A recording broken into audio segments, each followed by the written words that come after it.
you overcame this, or you took on this situation constructively. You told your daughter, this isn't going to kill me. Yep. This is just another situation that I'll have to go through that will lead you to greater and better things. You decided. And exactly. So this doesn't just happen overnight. Yeah. This is a choice every single day. And that word choice is a big, bold word. Yeah. I'm getting the God bumps now. It's almost like it was your I say this a lot, like there's a choice that the universe gives you when you've learned all your lessons and you think you've learned all your lessons. And, you finally, like your situation, you finally made that choice to leave your marriage that wasn't serving you anymore. And then all of a sudden life threw you something big again. And it was like, oh shit, now what do I do?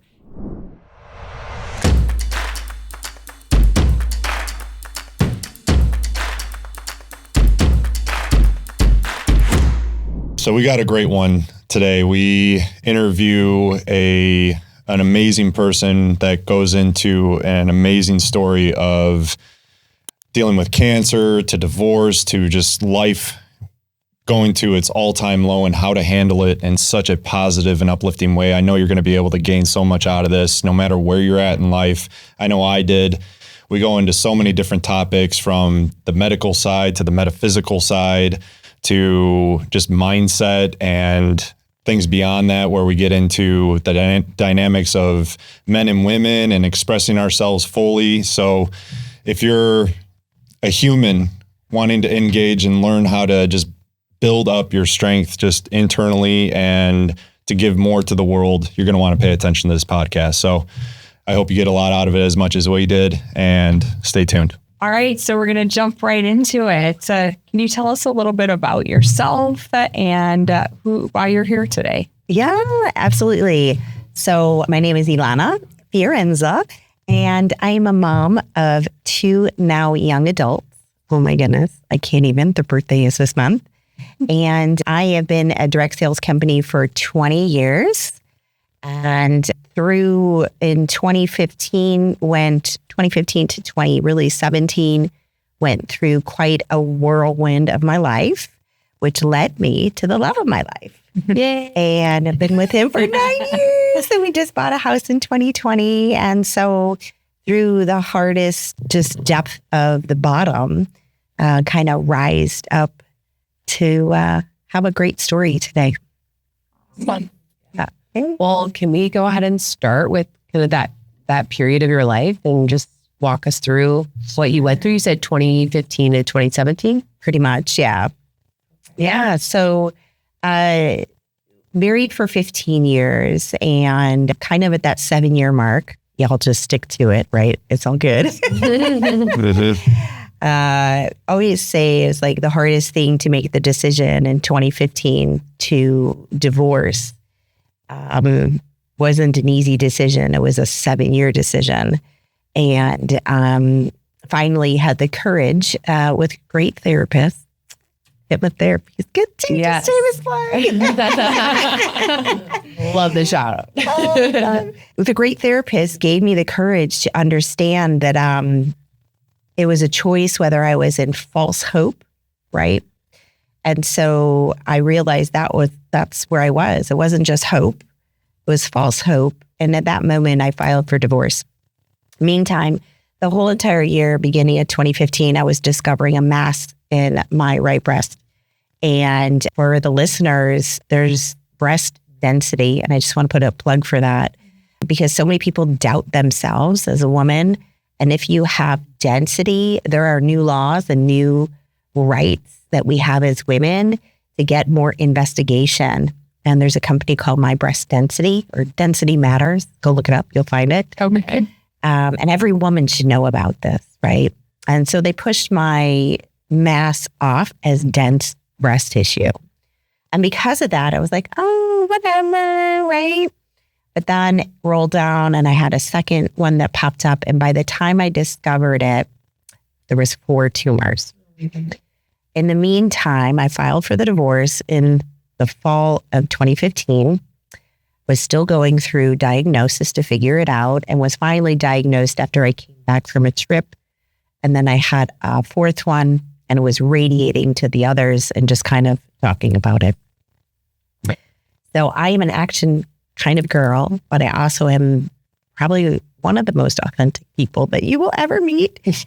And I basically really pursued the answers to what was going on. So your also brain tends to go in protection mode, right? Of course. As we all know with trauma, right? And any kind of protection, these things kind of will unravel themselves. So I went to get a biopsy and I didn't know why I was there. Right? So my brain automatically went, well, I don't understand why I'm here. So I go on the table and I went into my yogi mode and I removed myself from my current circumstance. As he was doing the biopsies, I had 4 biopsies. He's like, I have never met a patient that is so still as you. But I was also removed, right? Because of my practice for so many years. For your practice, you said you're a yogi. Like, is there a specific type of yoga or? So just doing yoga, meditation, Breath work. Yes. Doing that morning routine, listening to the right things between my ears, being open-minded and audible as well, like being open audibly. That's my new word, whatever, right? Love it. Receptive. Thank you. Yeah. Love the collaboration in the words, yes. When your yoga teacher is speaking these words and that is really coming from their heart or their soul, and then I'm listening to this, I'm like, oh, yeah. And your tears just flow down your eyes and you're like, oh, I could feel it. So the practice of breath work and removing yourself from your current circumstance, putting your mind in a different place than where it actually is. Yeah. And so you had been doing this meditation in yoga practice for 20 years before you got the diagnosis. So my diagnosis was in 2016. I was discovering it in 2015. So that was 9 years ago. So I always go by my daughter. She's now almost 24. So it's 15 years probably, or before that. Amazing. And I only wanted to establish that because that's just incredible to have. You're a master almost at that point of like, really just not the mindfulness, but really living in a very conscious way, it sounds like. Yeah. And then, so then going into this experience with the biopsy, you were like, okay, boom, I know what to do. Drop out, the body, be aligned in that way. Totally. Absolutely. Okay, cool. Mind you, my birth of my children were no medication either. So both of my kids, I had no epidural. Oh my gosh. So it was that huge practice of mindfulness when you're going through that birthing process. Yes, I'm actually learning how to do hypnobirthing right now. And so it's, it's. Oh, I got goosies. So I get goosies. Those are called my God bumps. When people or I say something that is true and right, I get goosies. Love it. Yeah. I love the God bumps. That's really, I'm writing that down. That's great. My God bumps. And that just has been a progression of intensity. And then when I got back from Bali in April, it was super intense. So so the practice of mindfulness has been since my kids were little, since I brought them into the world. So I started practicing.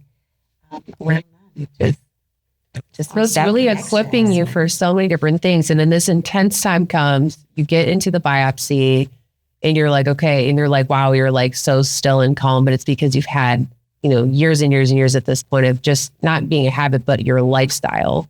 And so then what was kind of the next steps after that? Can I just put a side note is thank you. Like putting the pieces together. And that's why we build community and conversations and do things like this is because the next person that's listening to this, your listeners will be like, oh, that's why I get it. I love that. Thank you. Yeah. So I sat up in the bed, on the wherever I was, and I looked at him and he says, we'll let you know in 24 hours. And I said, Doc, you see these biopsies all the time. Is it breast cancer? And he looked at me. I mean, I wouldn't want to have his job. And he said, yes. And at that moment, my body went into shock. So I got dressed. My honeyboo was waiting for me. I filed for divorce in 2015, right? Then I was just kind of messing around. And I actually met the love of my life 1 month before I was diagnosed. Wow. I don't know why that's going to make me cry. That's so sweet. Yeah. Don't make me cry. Come on.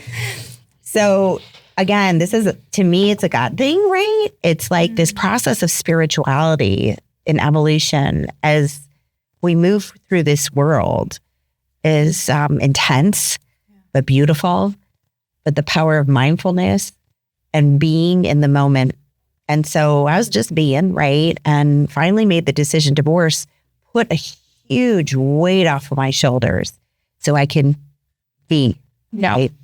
And so just messing around. And then New Year came over. And so I was hanging out with him and I was diagnosed. He was waiting in the waiting room and I was coming. I remember it clearly coming around the hallway. And I, at that point, just started like, almost like just shaking, like my whole nervous system came on. He followed me because I just like went, and he followed me. So what's going on? And I said, it's breast cancer. And I put my hand and my knees dropped. And I don't remember after that. I don't remember anything after that. And then I was still living with my ex-husband. Whatever.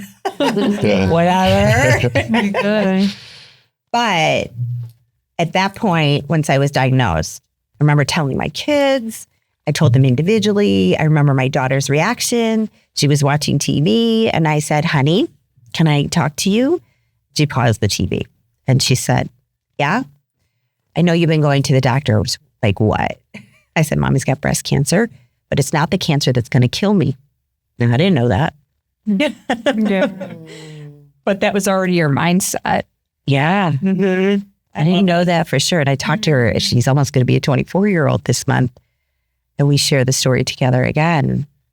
And she says, okay, turn his TV back on. Me as a child. Yeah. Well, she's heard this is what I have, but it's going to be okay. And so she didn't have to worry, which also manifests itself differently. Yeah. So you're not putting worry into her. You're giving her some safety. And so it helps with how you set the tone with the vibe that you communicated, because I believe words are your vibe. Absolutely. Absolutely. And I think, and it's interesting because I don't remember my son's reaction. I'll talk to him about that. He probably remembers. And I told him separately, consciously, so I didn't want them to pull off one of each other's. If one had fear, I didn't want the other one to give it to it. So then the journey began to healing, right? So I moved out of my household home in between my rounds of chemotherapy. Chemotherapy was not a very well-received notion. They have a new thing. They send the tumors back to California and they do what's called a mamma print. And the mamma print is basically the tumor's behavior. It's whether the tumor is going to be nice or not. And mine was not. So they do a lot of fear mongering, in my opinion, in healthcare. That's why you guys are doing your work that you're doing. And so I ended up having chemotherapy. Through the 4 rounds, I moved out of the middle of them. I moved out of the household home. It was a gift because I was busy. Right? So, wow. First, wow. My mother-in-law just went through breast cancer and she had the most aggressive chemotherapy. I think they call it the Red Devil. Correct. Were you going through that? No. Okay. Fortunately. Okay. But I had a friend. I was a breast cancer group that also I was so grateful I was part of. My nurse navigator asked me to be in it because of my attitude. She's like, you're really not in that age range, but you need to be with them because they were a little younger. And unfortunately, it's something, again, that really, you got to listen to your intuition. If anything changes or it's different, don't be afraid to ask. Like, literally, you're in control and nobody else is in control but you. So do something about it, right? And that's really kind of probably my tagline for the rest of the life, right? I just put one foot in front of the other. And that's all I had. Yeah, I always say you have to move with your heel toe to get the health that you need. You know, there has to be some kind of action. And that's why I think moving out of my household home also was really great. Mm-hmm. Yeah. Yeah, because I was about to say, what did you actually do besides chemotherapy? And so that's one big move, is getting out of that home, right? Right. So I knew at that point that I said, you have to leave because I can't do this with you here. You know, he's a great guy and is a great human, but I just couldn't do this. There was too much that negativity. Yeah, I was going to say the energy is affecting your body. So it's going to affect and cause maybe illness, disease, whatever, right? Yeah. I think of that. Wow. And hinder your healing, really. Right. Yeah. I mean, when you're in the house with somebody who you just don't mesh with, even though they're a good person, it's hard. I don't know if I'm sure our listeners understand this, but I went through the same thing. So my ex-husband and I got divorced during COVID.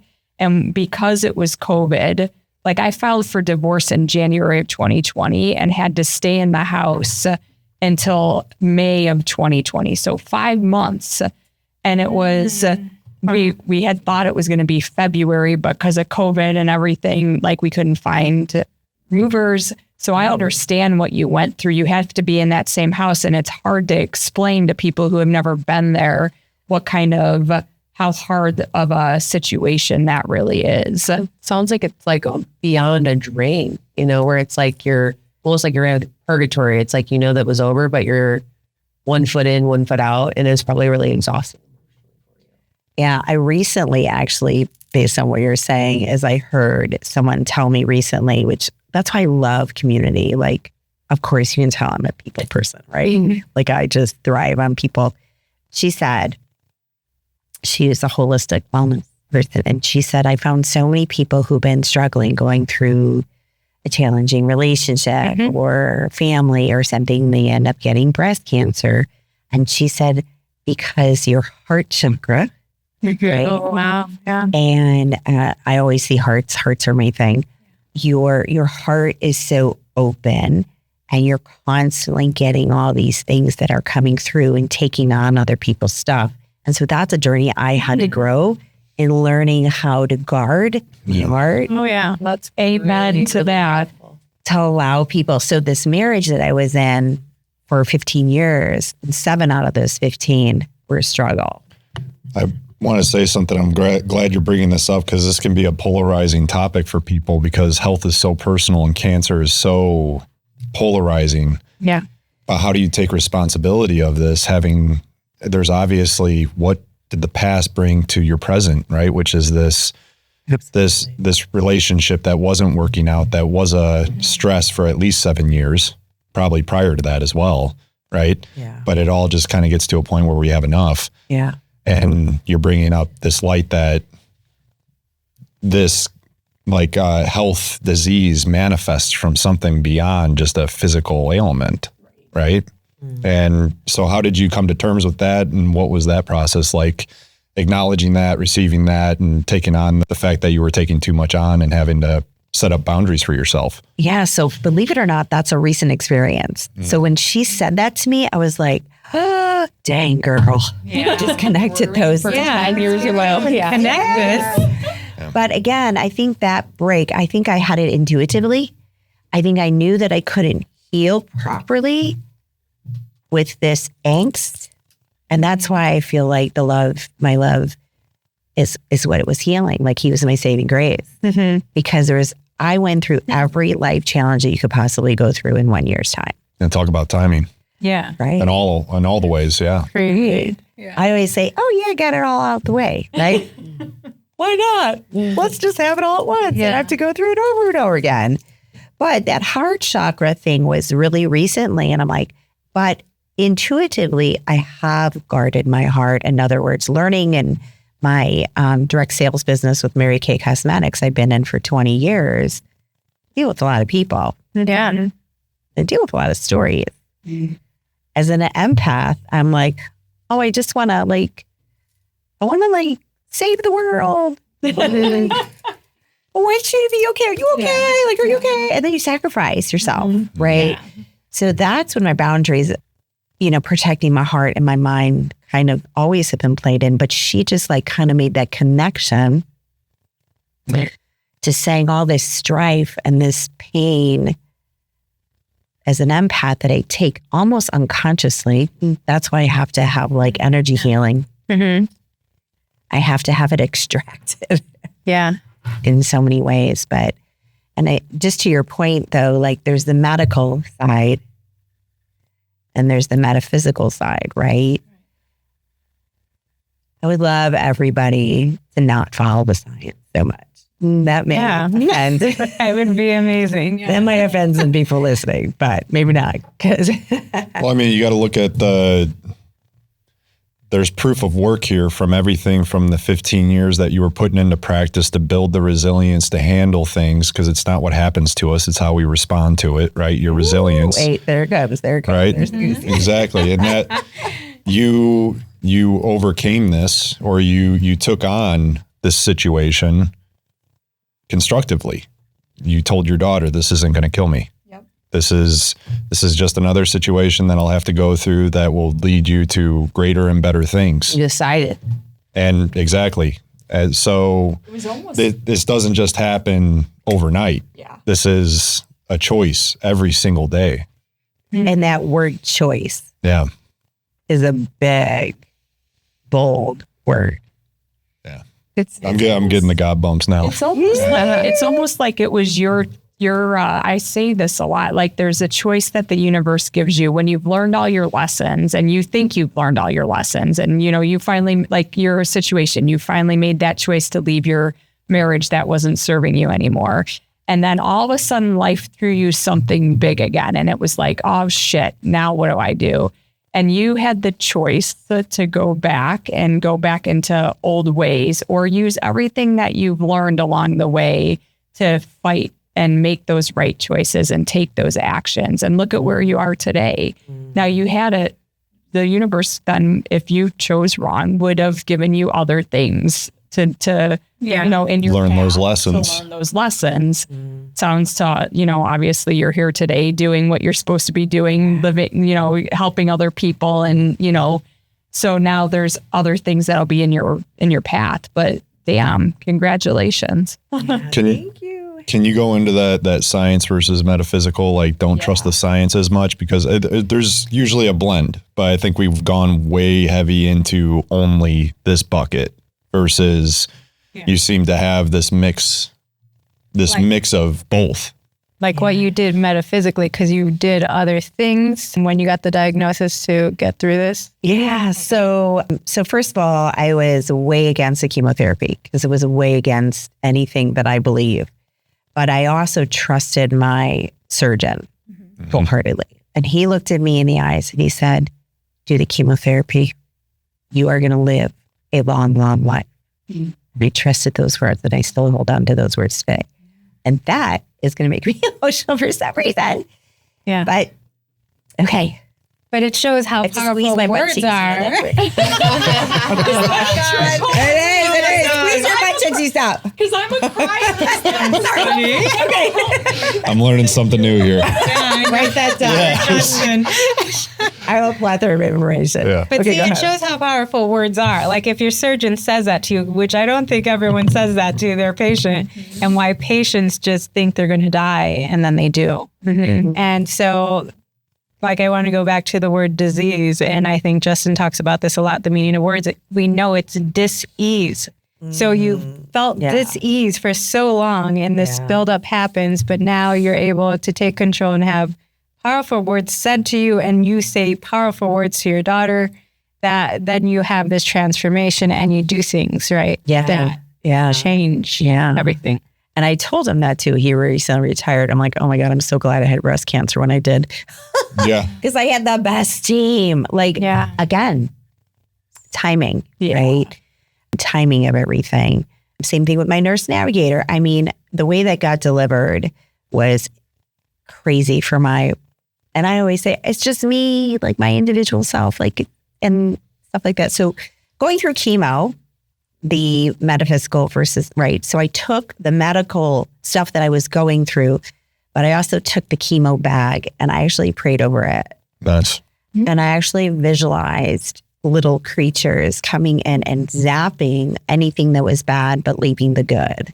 Wow. so the intention behind all of this, what you were saying with words, what your surgeon, his intention behind these words is really what we're reading, Yes. right? It's the intentions behind these things that really matter. Yeah. Your beliefs Yeah, behind those words and that intention. absolutely. Absolutely. You were hypnotizing yourself. That's Exactly. what you're doing. Crazy. It's 100% self-hypnosis. It's amazing. Really? Yeah. Oh, I was doing it. I didn't even know. No. It's amazing. Yeah. That's why it's so impressive hearing, like, it's no surprise to me that you went through this very awful experience, like this warrior goddess, because you had all these years of just these reps of being mindful, knowing how to use self-talk and language in a way that's like for you and powerful for you. Even the way you described how you told your kids, like I told them separately because I didn't want one of reaction to like influence the other. I wanted them to have their own experience. And, and you also made sure to guide the conversation by letting them know, I have this, but I'm not going to die. And then they're like, oh, okay, great. So it's like all of these things are like really using the power of language in all aspects of it. It's clearly like you have your living, breathing example, obviously, how powerful it is. Slay. Yes. Exactly. Yes. Thank you. It's so cool. Yeah. So after you went through that experience, or how long did it take for everything to be taken out? Or like, what was the experience? So I had then, my surgery was about 8 hours. And then coming out of surgery, I was like all loopy. And this is, again, the legacy, right, that we get to leave with our children. And even if we don't have kids, the people that we surround it is the choices that how we choose, that word choice, how we choose to go through any of experiences, good, bad, or indifferent. There's two ways. We can, it can be half full or half empty, right? We can choose to see it as the gift, God's protection or his provision, or we cannot. We can live in our misery, or we can decide what are you grateful for today? So sidetracked. So tell me that again. Squirrel. Oh no, actually I wanted to even say that that's really amazing, that delineation, but that like you wake up and so, because some people are like, oh, do affirmations work? Or like, oh, like there is so much doom and gloom, but it's like you do have a choice. And so if you do have a choice, wouldn't you rather choose to feel better and choose better thoughts? Like if both can exist and you can choose, why would you not choose to feel better and experience what's more gratitude? empowering? Right. And so that's kind of like, that's just amazing. Like even thinking, I never, we're all so used to that. These are our habits. This is our lives. It's just so interesting. The question I have for you is like, so one thing that I would say that an average person or our listeners may be thinking, or even I'm thinking, is like, how did you take this whole, but you clearly didn't want chemotherapy, right? And I resonate with that a lot.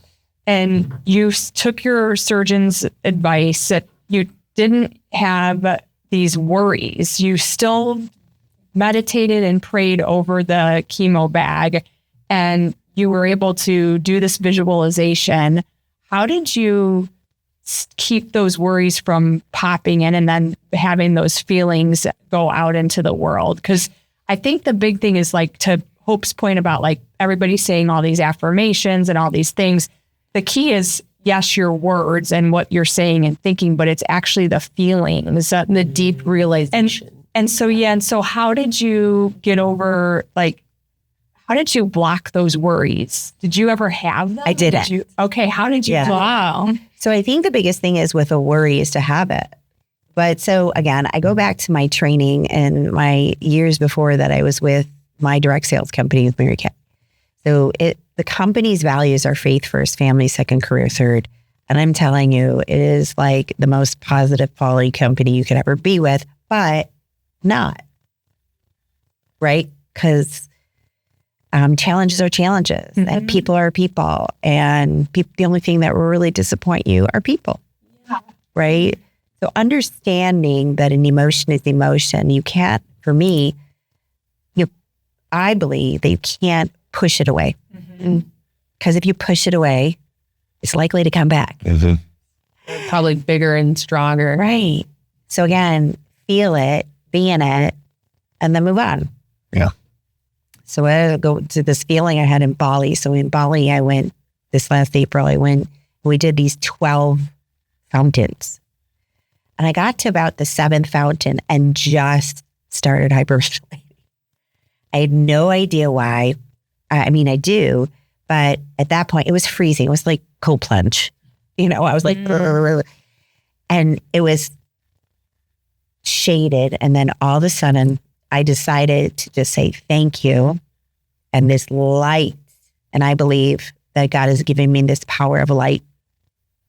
And this light came down, and I'm getting goosies.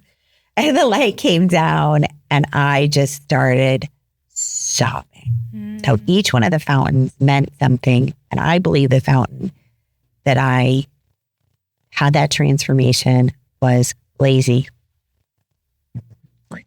Laziness or lazy. And so I had to sit with it. What in the world? So this had been an emotion that I was feeling for a long time, that I'm not doing enough or being enough or doing, like I'm perceiving it as lazy. And it's not lazy. And then lazy people are presented in front of me, right? Wow. So and I was sobbing for like till the 10th one. So for 3 more fountains, I was like shaking and sobbing and shaking. And I had no idea. Again, just let it be. So back to that sense of being, like be it until you become it. And so you have to feel the feels. I remember one time we had moved, I was with my kids.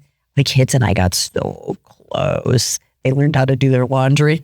Because I stopped doing that. They learned how to. It's like they were this whole experience, what to be grateful for, they are so independent. And they're so strong. Yeah. And the words that they say to me, I can't even, right? And the people that they are right now, like, hello. I call my son my mini-me. Okay. My daughter is learning now to be more positive. She's a little bit more than her dad than I'm like. But so I was putting up a light or changing a light bulb, and I was on a ladder. This was in between my rounds of chemotherapy, and I'd fallen. And so this emotion of why me, blah, blah, blah, blah, blah, like why? I'm done. And she said, Mom, get up. Figure it out. Wow. Okay. I mean, the first time they left me and I was in a chair because I'd gone through chemotherapy and I couldn't really function. And they went out for the first time without me for Easter. I mean, I was sobbing the entire day.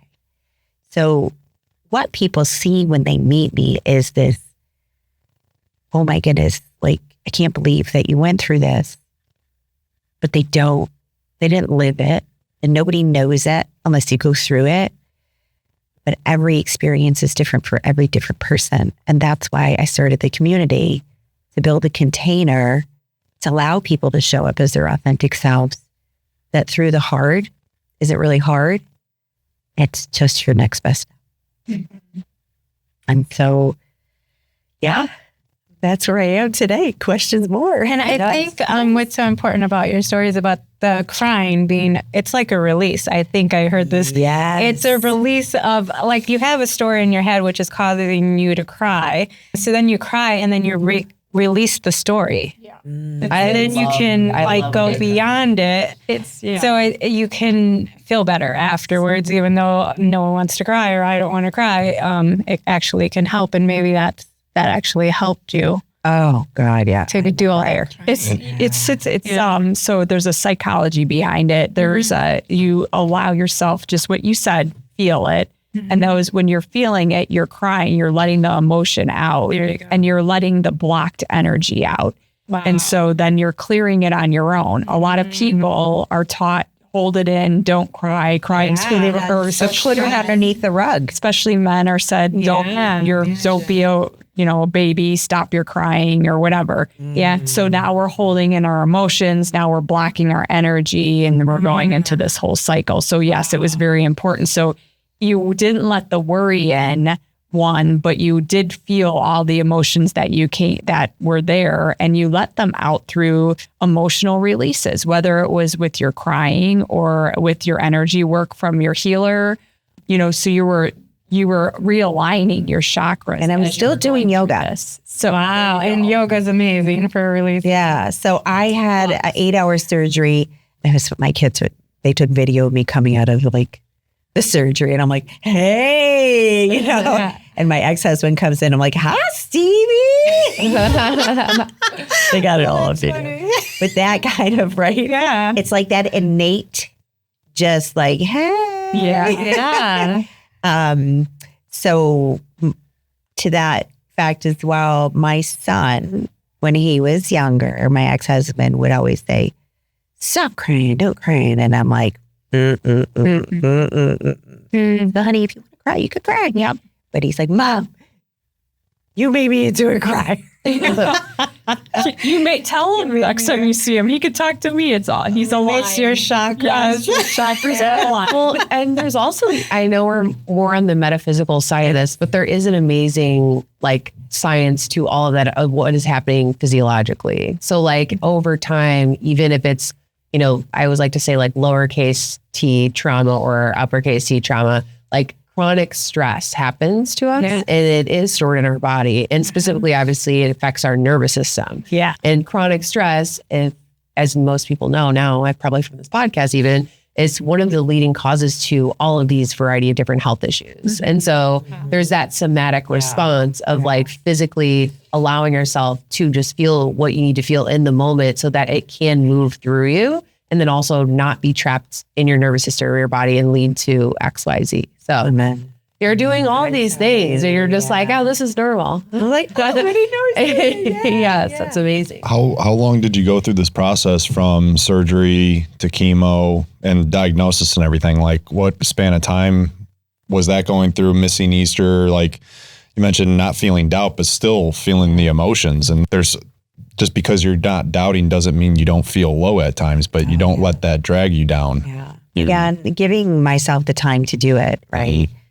Now, when I was going through chemotherapy, it's the first week you schedule yourself for nothing. The second week you're better. So that's the gift that I got was every 3 weeks. Not everybody has that gift, right? And so bring me back to the question. Sorry, I squirreled. So in terms of the duration of time that you were going through this? So from divorce, from the time onset that I filed for divorce to my final round of chemotherapy, and then I had another surgery for the implants. And then the following year, I had another surgery for the implants. And then I had a surgery for my toe because the chemotherapy radiated down my meridian in my toe. Wow. So there's the side effects of chemotherapy that have been quite everlasting. But, wait, I got to not say that anymore. Where is it? So I met with this girl. She's like, you're healed. Your body's regenerated. I'm like, yes, I'm doing a water cleanse every week now. Right? Just that regeneration. So really a year. And then I was done. And then I had 2 surgeries the following year. Then my divorce was final. What was if there was a crescendo where it's you knew it from the get-go that you were going to get over this and it was going to be another chapter in your life. But when was that confirmation of was there a confirmation or was it just blended into the next series of the next chapter of your life? I think there's constant confirmations is what I want to say, because I feel every step of the journey from the moment I was in my household of 15 years raising my kids, and I had these people would come to the door and there was a gift, and I just went whoosh and started crying, sat on my bed, and I said, oh my God, that's just me. Why are people doing this, right? And that acceptance of love. We're Wow, yeah, I was gonna say you felt a lot. I was on chills. Oh, it was literally like I could still feel that. And I just like, it was almost pushed me back to sit down, and I was just sobbing, and someone said, no, my sister was there. She came in from California. And my mom, everybody kind of took turns because I didn't want to be codependent on my husband. Yeah. And I just said, I'm just like, oh, me. She's like, what's wrong? I'm like, all these people are coming here. Could have been the drugs. I don't know. Maybe a little bit of both. Either way, but it's the power of love. We'll talk about that medicine. So I was still accepting of the medicine to get me through it because the pain was real, right? I lowered the medication sooner before they said, just because I didn't want to be dependent on it. I think that's important to really know your tolerance and what you can. So there was definitely a balance of that. Also went on tamoxifen for 4 years. And then I told my doctors I was going off, and they're like, you're not finished. And I said, I don't care. That's destroying me. And what is that? So tamoxifen is a cancer medication that keeps the cancer from growing inside of your body if it should. So it kind of keeps the cancer away, because my tumor was angry. My tumor said, you have a higher risk of coming back. So again, once I moved on, to answer your question, I started to disbelieve that. So Good. kind of get bamboozled sometimes. Yeah. Especially when you're vulnerable. And so I knew that what it was doing to me was not good. I had 2 surgeries to remove polyps that were caused by that. I went off of it. He's like, are you sure? I'm like, yeah. Nope. They called me 6 months later. Are you sure? Yep. Nope. They wanted me. Then they put me on a postmenopausal chemo drug, and I couldn't even walk up the stairs. So done. I had a steroid given to me to combat something else, and I couldn't breathe. That was walking. The other one was walking down. I was walking up the stairs. I couldn't breathe, and I'm going up the stairs. I'm like, Rachel, go get me Benadryl, and I dropped. So medical, listening to your body and standing up for yourself. Yeah. And really intuitively knowing this is just good. So I'm on no medication today, only like holistic stuff. Yeah. So I think it's an ongoing decision. Mm-hmm.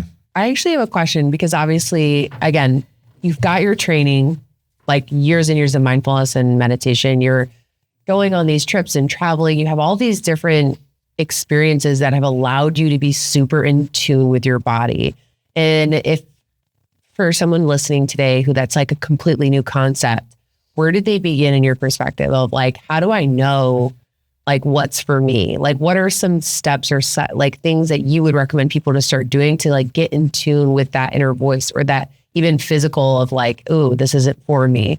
Because I think it's easy to forget the starting at that point, because it's just who you are at this point, especially. And as someone who says they're an empath and all these things, like you've already been living this. But if someone's like, this is a brand new world for me, where in your perspective, like, is a good starting point? What pops in your head? Yoga. Yes. Yes. Amazing. It is. Movement. Okay. Movement. So habit stacking, right? So my spiritual leader, who I went on these different retreats, what are you reading? Who are you hanging out with? Do a clean sweep of those things. Who are you surrounding to? How much are you on social media? What's going inside the 6 inches between your ears? Because that's a dangerous place to stay. Yeah. Right? Yeah. And so that's the first thing, is take a Like an audit. That's the word. Thank you. Retrieval. The audit of your surroundings. We taught our kids at a young age to really pay attention to their surroundings. If you're walking, if you're riding your bike, pay attention to things that are around you. Look at the people, stuff like that. Those are one of the things that I had to do. And like even going through all this process, I mean, the family members want to just like protect you and take care of you. I had to say to them, actually said to my mom, this is my cancer, not yours. Lay off, right? Mm-hmm. And I also said, I have 3 sisters. And I said, when I was diagnosed, the other thing that came out of my mouth is, why not me? Because I would be the one that'd be coming up on the top if it was one of us that had to have it. So start with that audit. And I love Insight Timer. Yeah, that's a good one. Yeah. No. That's great. Let's say I gave you a new life. Just kidding. Like Insight Timer. You know it? Yeah. Live. It's like, I would say What it's is like, I would, it? So it's what a does it meditation do? app. It's just a meditation app. It is a meditation app, but it's also like teachings. I also have an app called the Miracle Morning, and I do that every morning. And it's silence, affirmations, reading, scribing, which is writing, journaling. So I'm a big journaler. That's also where I would start. So really those 5 things, right? Who are you hanging out with? Audit that. And you might have to have some hard conversation. Because if you're feeling negative, then there's negative Nellies around you, right? So many people want to hang out with me because I'm not, right? Yeah. But also they may have something that would affect me. So I have to make the decision. What are you reading? And are you journaling? So good. Journaling. So what do you think the journaling does for people? If you're a big advocate for it, what do you think it does? I think it's speaking to the universe. Okay. Yeah. I think getting it out of your head so you don't have to think about it anymore. I'm the biggest journaler. I'm so about it. It's like saved my life, like over years, especially when I first kind of started on like a self-development path, I guess, whatever spiritual path. And for me, what it does, because I'm like about to start snapping to everything you say. I'm like, yes, I'm 100%. We're totally I can't aligned. snap, so I say it. But specifically with journaling, it's like when you're a big feeler, an empath, or a sensitive person, which I also identify with all those things. Sometimes it's so big, like in your mind, the thought or the feeling, and you're like, it's like taking my world down. And then you write it out, like go to sleep, and you wake up and read that. You're like, wow, it's really dramatic. Like, like it's not that big, but it just, but it needed to move through. Like it's not to diminish or say that it's bad, but it's like, you really can your mind can take you into such a crazy place. If you're not using these tools to kind of put up guardrails, kind of create, paths or tools or exercises to really, make yourself feel better. Yeah. So it's just interesting. Yeah. I love speaking to the universe. That's great. Yeah. That's a really good one. Yeah. Yeah. And the habit stacking again, it's like, so every morning I'm learning to go for a walk. I know the seasons are changing, not a fan, but I have a sunshine. I got a hoodie and all this stuff. I'm like, so going for a walk every morning, movement has been a key player in my healing. Yoga. I would sit in the back of the room. I've had the surgery and I couldn't do anything with the top half, right? So I had multiple incisions and I would just go back in the back of the yoga room and I would just be. And so being in this space of that energy, and while you're walking, I have headphones in my ears and I'm listening to the Miracle Morning, or I'm listening to Insight Timer, or what's that girl? Who knows that woman? Abraham Hicks. Of course. She's an OG. I love her. Yeah. So we have morning conversations. And I think that literally will change the direction of your day. Yeah, because it sounds like you're listening to stuff that puts you in a good mood, right? It just perspective gets you excited and happy. Yeah. So in the Miracle Morning, you can, like, again, I'm an audible kinesthetic learner. And so reading books doesn't always hold retention in my brain, especially after the chemo and medications. Those are a lot of the side effects of the medical, is all the medication and stuff. So that's what I'm like, my body's healing. I'm going to do water cleanses every week. They feel so good. You ever done them? No, I don't know what that is. What do you do? Done it? No, I'm not familiar with that. 24-hour water. Oh, water only fast? Oh, really? Yeah. Oh, just like a It's all you drink is water? Water only. Yeah. Mm-hmm. I have coffee in the morning, but it's fine. It's still liquid. You can have coffee. Fasting amazing. Absolutely. That's a spiritual awakening in itself. Mm-hmm. Some people can do it. And you can. You start off like eat breakfast and then eat dinner, or eat lunch and then eat the next day. Mm-hmm. So there's different varieties of it. But I don't know where I was going. Okay, back. That's gross. There's a lot of squirrels. Well, I want to get back Yes. to your story about your kids doing the laundry. So was some of this part of it was that you were doing too much maybe for others and not maybe resting or taking care of yourself? Or Yeah. So when I was going through chemotherapy, they really saw that they needed the help. They knew that it was us three now, right? And they knew that it was that they had to be responsible for stuff. I think my daughter, being a girl, she problem with that. Yeah. My son, I mean, he's a mini me. And so, I mean, it's so cool to see all the things that he learned through the process as the young man today, including crying. I wish more men cried. It would solve a lot of problems. It's like, So they had to pick up the pieces with me.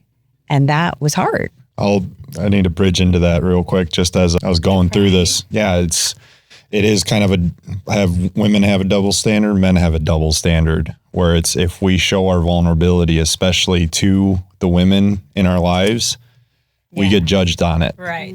And that's why we don't do it, because it's like, if I open up to you my fears, my worries, my insecurities, I'm no longer that man who's holding and being the rock that you need to be when you're insecure. And it's super shaking hard. my head right now because that is exactly what my son said. And that's the thing. Women need to be receptive to that. They need to be okay with crying But there are But two sides. The truth of it is, though, is that like journaling, for instance, so much therapy in that. Like, men aren't taught, if you're pissed off or if you're angry or if you're feeling some sort of way, you don't need to go anybody. Just write it down, write it out, free write. Not all men are taught that, though. No, and that's so there's this aspect, like, yes, crying is absolutely a key point to it, but we need to learn how to process those feelings and express them. And then not only that, have another man to go to. Yes. And that's the missing piece, is I don't need to go to you with my problems. I need to go to another man who can understand and appreciate and hold me in that way. Son's number to you. Yeah. Yeah, it's very important. It is really important. I think I've seen it with men in my life too. That's why. So some of the men in my life, they joined this group called F3. It's a fitness group, and it's really helpful because when you're working out, you can talk about, your emotions and work. You can through process and it. it's Yeah. very, it's a loving container, even though they're doing like manly, like height, like runs and rocks and all these things, but they're there for each other. Yeah. And that's the most important part of it. And you're also getting healthy and that. So you have that fellowship. Yeah. And that's what like Justin does. Like when you work out with him, he brings up and talks about or lets you talk about what's bothering you and works it through your thoughts and changing of perception of things. And even when you talked about journaling and you said, you have these thoughts and you write it out, it's almost as if maybe we have some negative thoughts when we're tired, right? And we need to take a nap. oh my God. And then wake up. Stop. Right. And then we get over I'm like, it. I'm going to lay down for 20 minutes because there's nothing that's going to make this better. Is what I say. Permission granted. Yes. And even as women and women and even as young adults, because I have a daughter that's 24, permission granted to take it 20 minutes. Such a game changer. Like, it is a regeneration, and you can't do this. You can't. Who said? Yeah, Where are the rules? Let's go. Yes. We're taught that's, in society as a whole, you're taught you really need to keep grinding forward, never take a break, all of these things. And it's like, we just got to take a step back and say, notice what you need in your body right now and do it. But I think even to add to that is it goes to the question of like, how do I know what I need? How do I even start with that? And I think that's what's so exciting about this conversation is that there's, obviously you've had this lifelong journey with it, but there are these really tangible tools people can start doing. Okay, so say I've never journaled and I'm trying to get in touch with myself. What do I journal about? How do I start? Because it's like, you're like speaking to the universe, or for me, I'm just writing out my thoughts. There's like a million different ways you can go about it. Is there anything specifically? Do you journal? So I feel like you're a big writer. I love writing. I love writing. And so this is actually a weird conversation for me right now. So I used to journal a long time ago, but it was more, I was told to journal to my spirit guides and like kind of ask what I needed and talk about like my ideal life. And so that's when I started journaling. Then I stopped. I had just, you know me, I'm like this crazy person that is always busy. So then I stopped. So then over the weekend, I'm so sorry for sharing this personal story, but over the weekend, my son, his girlfriend is living with us, and she made a huge move from California to Chicago, moved in with us, left her family, and she was very family oriented, and she's going through a very hard time. Like she's thinking her dad's having some hard time with her being gone. She's missing her family. And she thought, I might need to go back home. And she was sitting outside alone. And I felt compelled to go out there because she's been a blessing to our family. She's helped my mother-in-law through cancer. She's kind of a giver all around. And she said to me, we were talking and she said, I go, is there anything that we can do to help you? And she talked about this dream catcher and how she used to make dream catchers at home. And she likes to like only catch the good vibrations, let the bad vibrations out. And then in like 3 months, when the dream catchers caught the dreams it needs to, served its purpose, we'll have a burn party. And I said, that's super cool. So totally into that. And she goes, the other thing that I haven't been doing is journaling. And I said, okay. And she goes, will you journal with me? And I was like, oh boy. Wow. So we went to the craft store. We got our dream catcher stuff. We made them on Sunday, and then we each got a journal. And so I was like, I don't know what this was last night. She asked me how the journaling was going, and I was like, I don't know. I wrote everything. Well, that's why we're bringing this up. That's like calling you out, but using other people. That's amazing. I just texted my daughter. I'm like, I can't remember this stuff. I texted my son. He won't know what I'm texting him. So 2 things. One, you are so on the money, and I hope that the men or the women, whoever's listening, can tell their men or the man in their life through this progression of raising my son, having him. He's also very intuitive. He would see spirits when he was young, and he gets scared with them. And I'm like, it's okay. Only the spirit's trying to talk to you. Crazy mother thing. We're normalizing this. Yeah. Says it too. So but his grandpa died in COVID, and he saw full clarity. His grandpa going like this, and freaked him out as a young adult. Yeah. But again, tapping into him to his own intuition. So he's teaching me. He's a reader. He's a leader. He's going to be an entrepreneur. You know, he's so amazing. And he is reading a variety of books because, again, to the listeners, where do you start? What are you reading? Who you hang out with? What are you listening to? If your parents or someone had told you never be a crier and you're a crier, knowing that that's okay, but maybe there's boundaries and try to develop it. And so the exact things that you said is what he's going through. Mm-hmm. In other words, he feels like, he's like, Mom, I know, but what do I do? He talks to me all the time. And he has a very, has a girlfriend, a serious girlfriend. And I feel so bad. I always want to like lean on her and talk to her, but I don't think he should. Everything that you said, he's like going through right now. And thank you for bringing that up. I'm a first generation raising my son in a series of generations of men who have been raised by women. And the dad has been a yes man, let the mom take over kind of the reins of certain things that he should have taken over. And we learned this through generations. So, and this is where we got in the toxicity, this realm of toxicity. And okay, what can I do? I can't do anything. We feel lost. So there's this polarity of going from one side to the other, where it's like, you got the Andrew Tates who are going hard on this side, and then you got the other ones who are just like, say yes to them all the time, happy wife, happy life. And I'm like, no, it's not that at all. It's stand your ground, be authentic, be real, but you don't need to shed all your shit onto your wife or your partner or your girlfriend, because it's not by design. You're meant to be the rock. You're meant to be the one who holds his ground, when she comes to you with emotions, because women are inherently emotional. It's a feature, not a flaw. And it's meant to test us. Old You're school. constant. Men are for Mars, men are for Venus. Absolutely. But if we can hold our ground and be strong, doesn't mean that we don't feel. It doesn't mean that we don't have an empathy. We feel very much. We get taught to shut it down, not feel it, push through, and it causes a lot of pain. You gotta put my son on a podcast with you. Oh my God, you two would be like, Yeah. And he's only 23. He's Yeah. 22. You know, it's just, so that's what's so incredible as we're changing in these generations. Yeah. What could we do? Someone who's not used to it, if you're not an empath, you don't have to be an empath, right? But what can you do? Journaling, start an evening journaling and remember every part of your day. Boom. You know, Even just writing out what you did. gratitude. Yeah. Do a gratitude. Yeah, that's huge. Yeah. That's I'm huge. grateful I got to yoga. I'm grateful I got up. I'm grateful that I was walking. I'm grateful. Like, that's really where you start.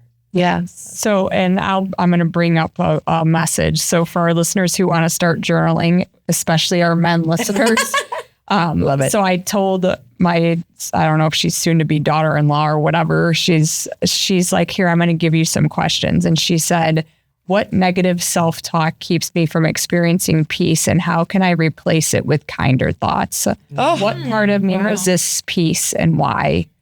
When I feel overwhelmed, how can I return to my breath and find stillness? And you're sending me those. Yeah. Oh, that's great. Those are great because it's like you don't just like you don't naturally think these things. Like those are really great. That's great. I got a prompt that I'll share with you too that I do personally. And this has been a good structure of like, okay, where do you start? So first one is like just getting comfortable writing. But I learned this from one of my mentors, and it's start with 3 things that you're grateful for. Gratitude journal. It beats out depression, medication it beats out everything. So gratitude and simple things. I'm grateful for this chair that I'm sitting in. You find things that are not so obvious, right? So it opens your awareness to what you're grateful for in the world. So you start to see gratitude everywhere. You might not be grateful that. No, not at all. And so starting with my bed's so comfortable. Yes. Right. Yeah. Or you have shelter, you have food, you have heat, you have water. Not to interrupt, but just go back to that kind of feeling part that when I was going through that, again, I'm a journaler. I literally had to sit there and say, I'm grateful for hearing the bird. Yes. The little things. And it changes that immediate Switch. It interrupts the pattern. It's pattern interruption. The thing that I know. Sorry. When you were describing your story earlier, like not feeling doubt, not experiencing doubt, you don't give pain a voice. Like it'll come in and go, quit, stop, can't do it, no. And it's just like that person in your life that you used to pay attention to that you don't pay attention to anymore. They're still there. The noise is still there. It's just you're so focused on this that it doesn't even exist in your world. Yeah. I love that. Gratitude journal. So the prompt that I use is 3 things that I'm grateful for, 3 things that I'm gonna win the day with. And it all has to do with me. It's not an outcome based, it's an action based item for me. Right. So simple, like gonna go do this podcast today. Like that's one thing to win the day, right? Go out with my son, work out with him. That's another thing, win the day, those types of things. And then these are the really powerful ones is how did I help others today? Come up with 3 things. Wow. Then this is the real powerful one, which you'll be able to relate to is how did others help me? So receiving help. My goodness. Right? Giving and receiving. Yeah, so the receiving help. And then, and you can do this all. Product coming soon. Well, there's actually.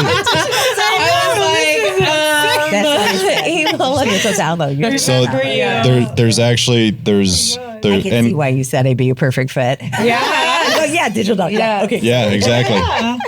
The last one, which is the most powerful reflection long term, because you got books, I've got journals stacked. So do I. Yeah. Moleskin journals all the way through. The last one is what I learned today. So if you can walk away with learning something, it's so incredible to have, because not only is it's like you releasing and getting in touch with yourself, it's just like think about like being able to like bring that level of just consciousness to your life every day. Like it's so amazing. easy to like be an like pilot. Yes. And, like, not even there's so many days where when I don't do those practices or my mindfulness or whatever, I'm like, what day of the week? Like, Yeah. what the hell is going on? Like, because I'm running from thing to thing. doing stuff. Luckily, I'm in a place in my life where I love all the things I'm doing. So it's like exciting and beautiful and wonderful, but it's like being able to actually pause and like have that structure. It's incredible. Like it slow you down and like just to be in your life, like not just running in your life. Yes. Life is very slippery. Yes. Where you will slide and so fall off and get caught up in the world is trying to convince you what you are and who you are and what you should do. Where it's got to be the complete opposite, where you determine what this is going to be, who you're going to be, what the world is going to be. Taking control and using the power of your choice, like with whatever it is in your life. And like even just taking a pulse and like, who am I? What am I doing? What did I even do today? What did I eat today? I don't know. But sometimes, especially when you're an entrepreneur and you work for yourself, you're just you're in the doing. Yeah. And this year's been a big challenging year, and I have to be paying attention to what I'm being more and more and more. And even back to that breath, my kids tease me. They're like, you don't do that breathing thing. Right. So I'd get angry, as moms do, and I'd be like, they're like, don't do the breathing thing. If they see me getting like frustrated, they're like, my little one actually will be like, Mom, take a deep breath in. Oh my God. And take it so out. And actually, then I'm like, oh, wow, you're actually realizing that I'm having like a moment here, and I do it. And I'm like, thank you. I'm grateful for you right now. They said it didn't work too well, but.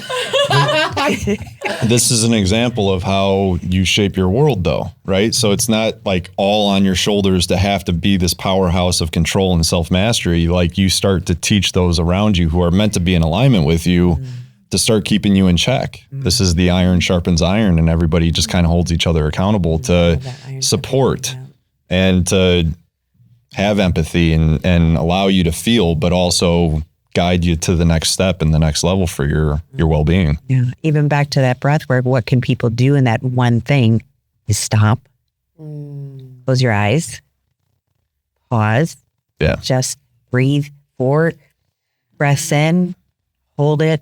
I say 7 counts. Sometimes I can't get that because I have some breathing, long-lasting things. And then release it. Yeah. Again, interrupt that pattern is like, that's breath. And the reason we were laughing when you said interrupt the pattern, it's like just the number one like foundational tool with hypnosis. And you were trying to say it. You can talk about it earlier. We were talking about it earlier because my son was like, I want to tell a story, Mom. So my ex was like having an issue with my little guy. And I said, we were walking back and I said, all you need to do is pattern interrupt him. And my older one was like, Mom, he doesn't know what pattern interrupt means. Like, he thinks you're a weirdo. Yeah. Well, it's like changing the subject. It's like simply it. But it's just such a powerful tool that like, I don't know. I don't think we're even taught to do that because it's like momentum and the energy. Like, think about when you're pissed and you're like, yeah, and they did this and they did that. And it's like, oh, it's like this bigger and bigger. And it's like, it literally stop and like, even go on a walk or like call someone or whatever else. And it's like immediately that energy dissipates. But I didn't learn that until I was in business for myself. Totally. Yeah. Right. I mean, and I guess I was doing it with my breath when my kids made me angry and didn't know it. And I didn't learn the association. And I did a Tony Robbins thing as well about interrupting a pattern. And it's just you change a thought. It literally is a second. Yeah, I know. It's so simple, right? It's simple, but so hard. Oh, yeah. So many different things that you can learn along the way, like, and you pick up and you resonate with it, right? So it's like, for me, I never realized how bad my roommate was until I read The Untethered Soul. Oh, and then I went through, and this was just recently. And so like, it's life just kind of drops what it needs, when it needs, that's going to resonate with you, and you're going to take it with you and then teach other people around you. I mean, everything that you've taught us today or talked about is wisdom. Okay, I'm going to look up a book, but keep talking. I was like, Well, personally. there is one thought I had even to follow with that is that's why we love to have all different walks of life and all different types of conversations from these different categories, because sometimes it's going to hit for you and then sometimes it's not. Right. Like there's certain conversations that even like we've had like months and months ago that like only now, like I'll start thinking, I'm like, hit. oh my God, when Justin said XYZ about a certain supplement. And it was like at that time I was just like, my life was way too chaotic. I couldn't receive or like it didn't make any sense. And then all of a sudden it's like, whoa, totally clicks, get it. And it's like, sometimes that's how it is. And so it's really so wonderful to. There's a book I'm trying to get. Okay, I'll start focus. No, I'll tell you. I was like, I gotta find this book. Because this was the work that I did with my spiritual leader. And there's this word, that's the one thing is word retrieval, as gaining in strength. I have to change that word, right? It's just word retrieval. And then I'll be at menopause, don't even go there. But like, it's like chemo, medication, menopause. Yay! Yes. Yeah. So being around people that are accepting of that too, again, who are you hanging out with? I'm like, this is what I'm thinking of. It sounds like this. Yeah. Oh yeah, that's it. And You're so, around like a bunch of like telepathic people too. So I'm just like already like hearing it before you even hear it. So yeah. But I'll let you know what that is. Yeah. We'll probably stumble across it as we need to. Yes. Where's my book? I got the book. I know we're coming up on time. Either we're going to have to do a part 2 if you'll come back. Sure. If you could just give us a little bit of what you're doing now, how people can get in touch with you, and anything else you want to share with our listeners on your current situation today. I got the book. I just got to say, do you quantum think? I've never heard that. Wow. It's quantum thinking, right? Okay. Being it, right? Don't, what is it? If you don't fake it till you make it, be it till you become it. Yeah. This concept. Be it till you become it. Because you really love that. Yeah. Right. And so the quantum think theory is what I've been working with for the last year, and just realizing, we're human, right? So we're going to constantly be like, shh, back and forth and back and forth. And so I'm like, dude, stop it. Talk to yourself. So how can people get in touch with me? So I'm on Instagram, Ilanna_Fiorenza, ILANNA_Fiorenza, FIORENZ, like in Zoo, A. There's always a little shake. And then I'm having, if you're local to the area in Schaumburg, I am having a Back to Beautiful color analysis session.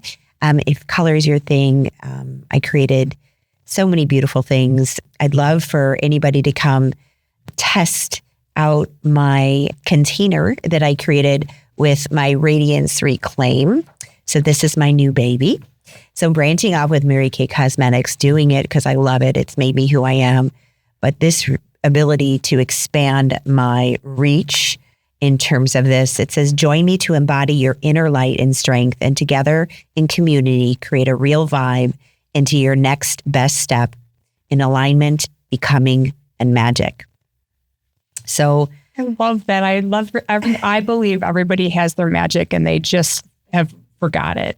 yeah, And so just to remember that each one of us has magic is so powerful. yeah. And people need to be reminded of that. So I created 4 times a month. It's called Radiance Reclaimed. I have a QR code to give out, and that's where you can reach me. And skincare, makeup, all kinds of There's going to be a part 2 because I need color theory. She walked in and was like, I'm like, look at the color you're wearing. It's so beautiful. Yeah. She's like, I do color theory. And she's like, and you're not supposed to be wearing black. There you go. See? Oh, that's my Entire wardrobe. That's why she's here for us. yeah, so color theory. And the analogy of what this all transpired was in yoga. And she talked about a glow stick. So I carry my glow sticks with me when I'm doing my public speaking. So I am a signature speaker and a motivational speaker. A keynote speaker is the goal. And so I always say I'm an emerging speaker because know exactly what I'm talking about, but I will get there. No, I do. Yeah. And it's really about the light and the darkness, because we do go through darkness each and every day. Duality. Yeah. And your mess of life and mess that I have of my life is the message for people. And that's why I'm here today, is no matter what you're going through, have gone through, maybe you're carrying it with you into your present moment. Or let's be honest, you're really going into something if you haven't gone through it. I mean, it's going to be, or it was, or it's coming. The tools to get you through it, to become who you're truly supposed to become in this moment, is everything in this human experience that we're living. So amazing. Well, thank you so much. This is such a great conversation. Is there anything else you want to say before we wrap out? I got a couple questions. A little, not rapid fire, but no, these are more like just, your heart and mind into this. Your story embodies faith. How would you define faith? Grounded, being grounded. I do believe that God is for me and with me in all times and all situations. And as I mentioned earlier, it's his provision or his protection. Someone I'm supposed to meet with and then I don't, protect me from being in an accident, or maybe them. Right. So I think it's getting grounded every single morning in that you're just the human and there's other leadership that's spiritually guiding you. Nice. Great. And then the last one I have is, without the labels, without any worldly type of definition of yourself, who are you? I am light. Yeah. Wow, that's a good answer. Did you know that answer? Yeah, we're all light beings. I knew what you were going to say. Oh, it's amazing. Yeah. I am light and I am love. I think that is why people are attracted, but it's also why I feel like my healing is an opportunity for others to heal. Yeah. I rise, you rise. Woo! Love that. Guess what my word of the year is?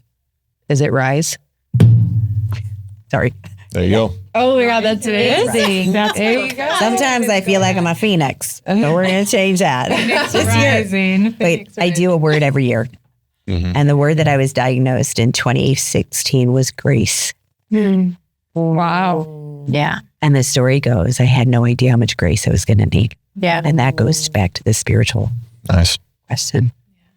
Wonderful. Thank you. You're welcome. Great questions, Justin. Yeah. Did you have another one?